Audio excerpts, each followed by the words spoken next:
Welcome back to Everyone's Talking Money. Today's episode is a little bit different, but in the best possible way.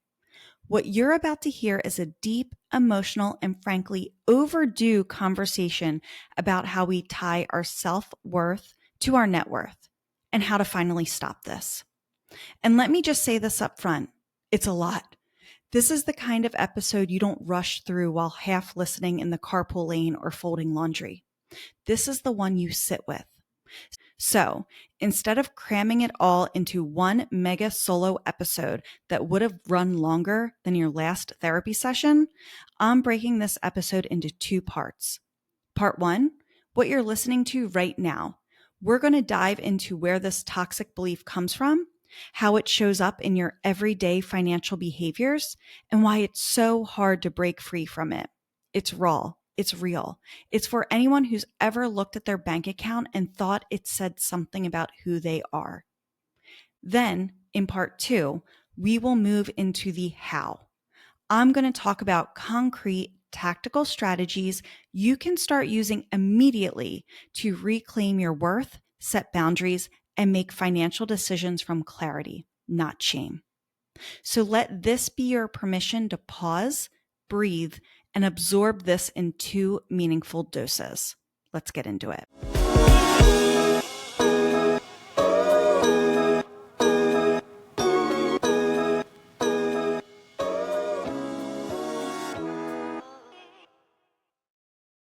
Welcome to Everyone's Talking Money, the podcast where we get brutally honest about the emotional side of money. I'm Shari, your guide through the messy intersection of your bank account and your brain. If you're new here, just know this isn't your typical finance show. We don't do budget shaming, and I promise I will never, ever tell you to skip your morning coffee. Let me hit you with the truth right out of the gate. You are not your bank account. You are not your credit score. You are not your debt. And you are not the zeros in your investment account, or the lack thereof. And yet, so many of us walk around like our self-worth is directly tied to our net worth. Like somehow the number in our checking account is a reflection of our character, our intelligence, and our value as human beings. Didn't get that promotion? You're a failure. Credit card debt? You must be irresponsible. Still renting? You're behind. Making less than your peers? Obviously, you're not working hard enough. No, friend, you are not behind. You are just living inside a society that sold you a destructive lie, that financial success equals personal value. And today, we are burning that lie straight to the ground. This episode is for anyone who's ever felt less than because of their money situation. For the person who avoids opening their banking app because it triggers a shame spiral. For the one who's secretly comparing themselves to friends who seem to have it all figured out. Newsflash, they probably don't. For everyone who's ever thought, if I were just smarter, better, more disciplined with money, I'd be worthy of respect, including my own. Today, we're unwrapping where this toxic belief comes from, why it's so damaging, and most importantly, how to break free from it. Because when you stop trying to identify to your income, that's when real financial healing begins. So settle in, take a deep breath, and prepare to separate who you are from what you have once and for all.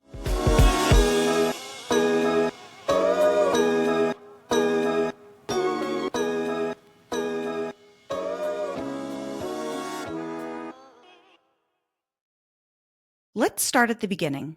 How exactly does this garbage belief that your net worth determines your self-worth get planted in the first place? Since we were kids, we've been spoon-fed this idea that money equals status, equals success, equals value. Think about it. How many of these sound familiar? Report cards tied to allowance, as if your academic performance determines whether you deserve financial resources. Not going to lie, I am guilty of that one in my household. Or how about good jobs being defined almost exclusively by salary, not fulfillment, impact, or alignment with your values? Family dynamics where the highest earner gets the most respect or decision-making power. Social media flex culture where everyone's showing off their homes, cars, bags, and vacation views, carefully curated to make it look effortless and natural. Even the language we use is revealing. We just don't say someone has money, they say they're worth millions. Like their entire existence can be quantified in dollars. So we internalize it. We start believing that money isn't just a tool, it's a reflection of who we are, a measurement of our intelligence, our work ethic, our discipline, and even our moral character. And when you grow up in scarcity, struggle, or even just middle class hustle mode, that belief digs in especially deep. Growing up, did you hear phrases like, "we can't afford that," whispered like a shameful secret? Or watching your parents' tension around bills, absorbing that unspoken message that money problems meant personal failure? Those money memories, those subtle and not so subtle ways you were taught that financial struggle was somehow a character flaw. This conditioning follows us into adulthood, where it compounds with every social interaction.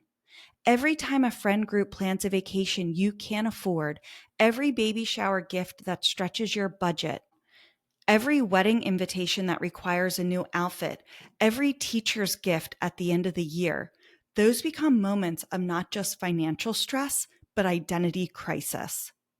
The moment you can't keep up, your self-esteem tanks. Not because you don't have money, but because you believe money defines you. And here's the truly tricky part. This belief system affects every financial decision you make. When you believe your bank account reflects your worth, you're more likely to spend money you don't have to maintain appearances, stay in toxic work environments because the salary validates you, avoid looking at your finances altogether because facing the numbers feels like facing a personal indictment, making financial decisions based on what others will think rather than what actually serves your well-being, or hide money struggles from loved ones out of shame, cutting yourself off from potential support. What is underneath all of these behaviors? Fear. Fear that if people knew the truth about your finances, they would think less of you. Fear that your money struggles reveal some fundamental flaw in who you are. But let me ask you something. If your best friend lost their job tomorrow, would you think they were suddenly less valuable as a person? If your partner accumulated medical debt, would you love them any less? If your mentor lived in a modest apartment instead of a mega mansion, would their wisdom mean less to you? If your friend told you that they can't afford going out to dinner this weekend, would you no longer want to be their friend? Of course not. And yet we don't extend that same compassion to ourselves. The truth is, you've absorbed these beliefs through no fault of your own. They were handed to you by a culture obsessed with wealth as the ultimate marker of success. It's kind of like the American dream has gone haywire.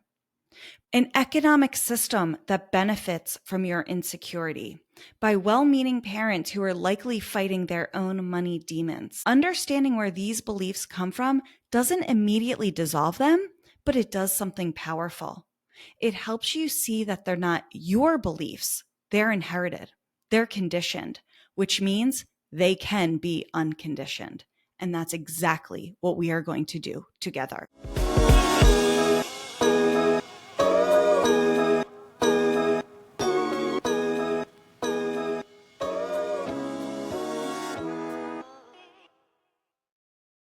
Before we dive into how to separate your net worth from your self-worth, I want to get real about the emotional price tag of this toxic belief.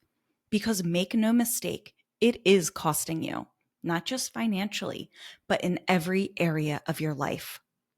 When you tie your worth to your money, you pay with your peace, with your relationships, with your authentic self-expression, and ultimately with your potential. Let me get specific what this looks like. You avoid your finances altogether because checking your accounts feels like a personal report card. So bills pile up, opportunities for better rates get missed, and your money situation actually worsens, reinforcing that shame cycle. You make financial decisions out of fear rather than intention. Maybe you stay in a soul crushing job because leaving would mean a temporary income drop, which your ego cannot handle. Or you don't negotiate your salary because deep down, you don't believe you deserve more. You overspend trying to prove you're successful.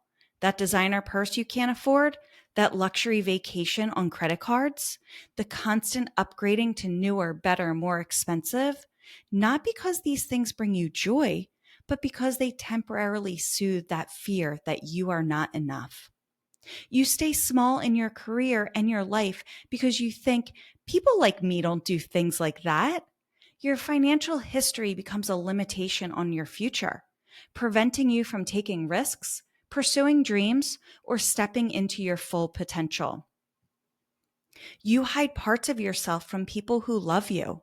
How many times, and be honest, have you downplayed or not even acknowledged a financial struggle? How often have you lied about why you can't join an activity? Maybe that cold is sneaking up on you and you just can't go out this weekend. Pretending everything was fine when you were panicking about money. This isolation only deepens the shame. And perhaps most tragically, you might actually hit your financial goals, but you still feel empty. You're finally paying off that debt that's been hanging on your shoulders. You get that promotion you've been wanting. You've reached the six-figure mark, and the validation you expect, it just doesn't come. Why? Because no amount of money will ever be enough if your self-worth isn't already solid. It's like trying to fill a bucket with a hole in the bottom. I know people that have lived this reality for years. On paper, they're doing fine, but every financial decision was laced with anxiety and also with feeling insecure. Every purchase required mental gymnastics to justify. Every unexpected expense felt like a personal failure rather than a normal part of life. The breaking point comes when you realize you're spending more time obsessing over your finances than actually living life. You become so consumed with what money said about you that you forgot who you actually are beyond the numbers. That's the ultimate cost of tying your identity to your bank account. You lose touch with the parts of yourself that have nothing to do with earning, spending, or saving. Those are the parts that actually make life worth living, and you're completely disassociated with them. Your creativity, your relationships, your unique perspective, your capacity for joy and presence. These aren't luxuries reserved for when your finances are perfect. They're your birthright, available right now, regardless of your money situation. And I'm sure you can guess your finances are never going to be perfect. So before we talk solutions, I want you to really sit with this question. What has the belief that your net worth determines your worth as a person already cost you? How has it limited your joy, your authenticity, your connections, and your peace? Because understanding the cost is the first step to deciding that you are no longer willing to pay it.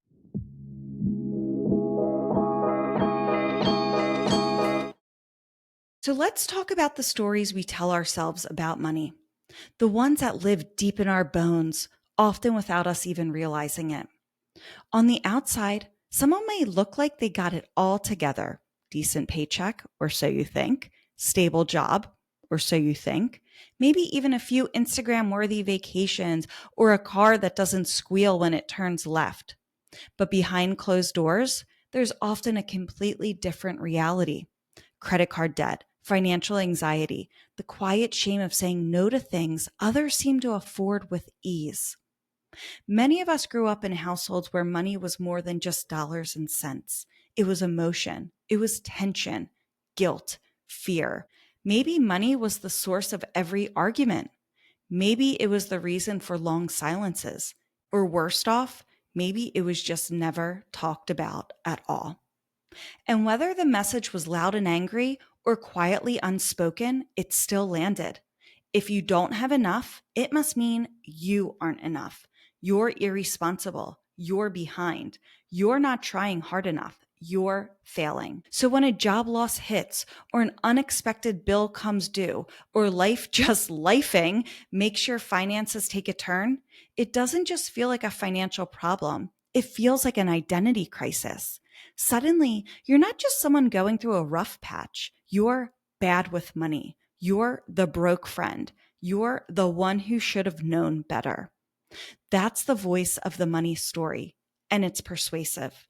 It says, if I were smarter, I wouldn't be here. If I were good with money, I'd have it all figured out by now. If I were worthy, this wouldn't be happening. But here's what's true. That story is not your fault. It was written for you by family, culture, society, and past experiences. But that doesn't mean it has to be the final chapter.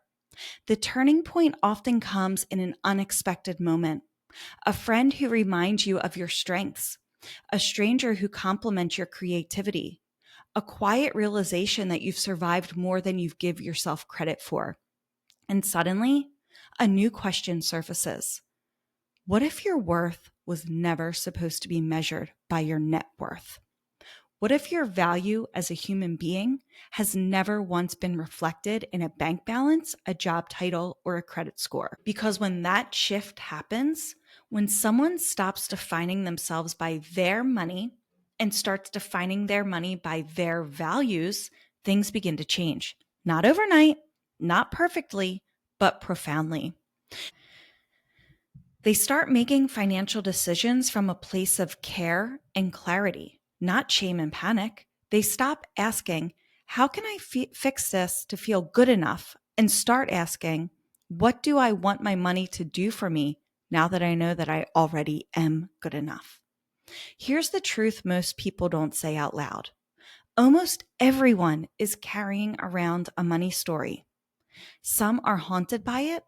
Others are quietly rewriting it, but no one is alone in it.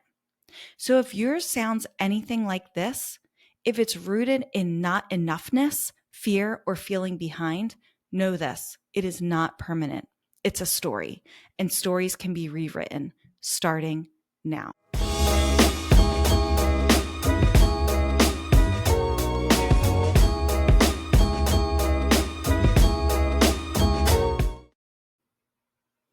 All right, I know. We just unpacked a lot. This stuff is deep. It's emotional. And if you're feeling a little cracked open right now, that's okay. That's actually the point. You can't change what you don't see. And today was all about pulling back the curtain on the belief that your bank account defines your worth. But we are not stopping here. In part 2, we're shifting from reflection to action. I'll walk you through what I call the separation process, a step-by-step method to start untangling your self-worth from your financial situation, rebuild your confidence, and redefine success on your own terms. We'll talk about daily mindset shifts, emotional money triggers, and how to make empowering choices even in messy financial seasons. So here's what I want you to do between now and then. Make that list of non-financial ways you bring value to the world. Sit with the cost of believing your money defines your worth. And give yourself some damn credit for showing up to this conversation. When you're ready, hit play on part 2. It's time to start rewriting the story. And don't forget, follow the show on your favorite podcast app so you never miss an episode. Leave a quick rating and review to help more people find these powerful conversations. And let's keep the dialogue going over on Instagram at Everyone's Talking Money. Money is the tool. You are the treasure. I'll see you in part 2.